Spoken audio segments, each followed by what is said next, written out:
कमल पटेल साहब, इस्लाम मुक्त मध्य प्रदेश, यही है मकसद आप लोगों का? नमस्कार।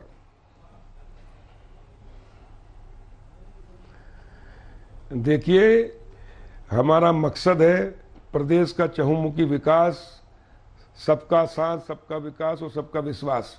लेकिन जिन लोगों ने हमारे देश पे हमला किया, हमारे देश की संस्कृति को नष्ट भ्रष्ट किया, हमारे राजा या हमारे लोगों को मारा, हलाल किया और उन पे अत्याचार किए, वो जो प्रतीक हैं, उन प्रतीकों को हटाना हर हिंदुस्तानी भारतीय का काम है। और इसलिए हमारे विधायक, सांसद या कोई भी नागरिक अगर ये मांग करता है कि होशंगाबाद का नाम बदल कर नर्मदापुरम रखा जाए, तो उसमें क्या तकलीफ है किसी को? ये होशंग शाह ये आतंकवादी थे, हमलावर थे, और इसलिए ये हटना ही चाहिए। चिन्ह जितने भी हैं तो आजादी के बाद ही हट जाना चाहिए था, लेकिन दुर्भाग्य से नहीं हटे। लेकिन जब जागो जब सवेरा, और इसलिए जितने भी गुलामी अत्याचार, आप लोग अगर मकसद यही है अनाचार के प्रतीक है, इस देश से सब हटना चाहिए। चौथी पारी है शिवराज सिंह चौहान की, इतने सालों से लगातार आपकी वहां पर सरकार रही, साल 2003 से अब जाकर 2021 में नींद टूट रही है बीजेपी की।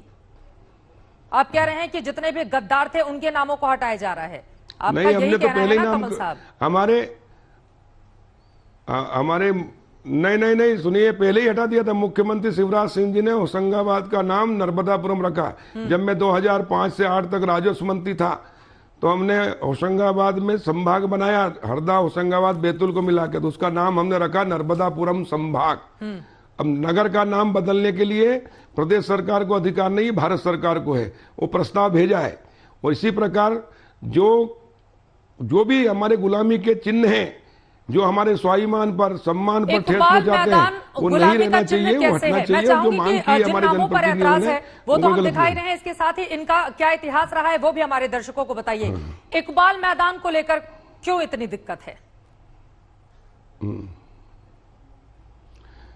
देखिए, इकबाल, पहले जब हिंदुस्तान पाकिस्तान का बंटवारा हुआ, तो जिन्ना को बंटवारे में इकबाल नहीं कहा था, पहले कहा था सारे जहां से अच्छा हिंदुस्तान हमारा। 1905 और बाद में जब हिंदुस्तान पाकिस्तान का बंटवारा हो गया, तो उसके बाद में सारे जहां से अच्छा पाकिस्तान और चीन हमारा, वो भारत के खिलाफ उगलते हैं। तो ये दो मुंही बातें नहीं होने चाहिए।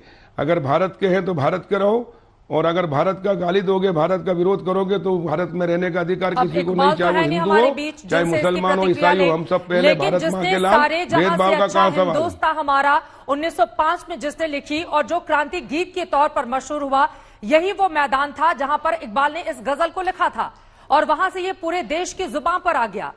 आप उस जगह का भी नाम बदलना चाह रहे हैं?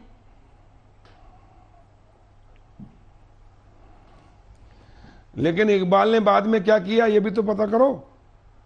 हिंदुस्तान पाकिस्तान के बंटवारे में हिंदुस्तान की खिलाफत की, पाकिस्तान का साथ दिया, तो और भारत के खिलाफ जहर उगला। हटा देना चाहिए। इसलिए कोई व्यक्ति अगर एक बार पहले अच्छा काम करे, बाद में गलत करे, तो उसको कलम नहीं देनी। क्या नहीं, जो अच्छा है वो तो हटा देना चाहिए? आपके हिसाब से तो यही हुआ कि अगर किसी ऐसे व्यक्ति ने जिसने पाकिस्तान और चीन, नहीं, गीत को कौन कह रहा हटाएंगे? हाँ, नहीं, गीत को नहीं हटाना चाहिए। जिसने लिखी है उसके नाम को हटा दो, गीत को बने रहने दो। ठीक है आरिफ मसूद जी, अब मैं सीधे आपके पास आते हुए, आप लोगों को इतनी तकलीफ क्यों है? वो कह रहे हैं कि बहुत सारे ऐसे गद्दार रहे हैं इस देश के जिन्होंने हिंदुस्तान से, मध्य प्रदेश से वादा खिलाफी की, इस वजह से उन लोगों का नाम नहीं रहना चाहिए। मध्य युगीन नाम है ये, गुलामी का बार बार संकेत करते हैं, तो क्या दिक्कत है कांग्रेस को? देखिए, इन लोगों की बकवास करने से कोई चीज साबित नहीं हो जाएगी। अल्लामा इकबाल बड़ा नाम था, और इकबाल ने जो शायरी अशार आज़ादी के दौर में लिखी थी वो काबिल तारीफ थी, और उन्होंने जंगी आज़ादी की लड़ाई भी लड़ी है। साथ ही जो बात कही गई कि बंटवारे के बाद उन्होंने, तो वो इन लोगों को इतिहास पढ़ लेना चाहिए। मैंने तो कोई ऐसी चीज़ कभी नहीं पढ़ी कि अल्लामा इकबाल ने कभी दूसरे देश के बारे में कोई अल्फाज अच्छे निकाले हों। उन्होंने इंसानियत के अल्फाज जरूर निकाले, और अपने अशार के जरिए आंदोलन की, आज़ादी को लड़ने वाले योद्धाओं को बढ़ावा दिया। और उसके बाद आज़ादी के बाद देश में एक पैगाम दिया, सारे जहां से अच्छा हिंदुस्तान हमारा। तो दुनिया में हिंदुस्तान को आगे ले जाने वाले शख्स की सोच के बारे में ये लोग इस तरह की बातें करते हैं कि अफसोस की बात है। दूसरा मैं बताना चाहता हूं कि भोपाल 250 साल नवाबों ने और इन लोगों ने यहाँ पर हुकूमत करी है। अगर 250 साल की हुकूमत में एक बार भी कहीं उन्होंने तो कोई नाम न बदला, 15 साल ये अपना नाम नहीं बदल सके। और कमल भाई कह रहे हैं, बहुत अच्छी बात है, नर्मदापुरम का मैं स्वागत करता हूं, लेकिन मैं याद दिलाना चाहता हूं कि ये ऋग्वेद सिंह जी की सरकार में शायद ये काम हुआ था, ठीक है। नर्मदापुरम विभाग का।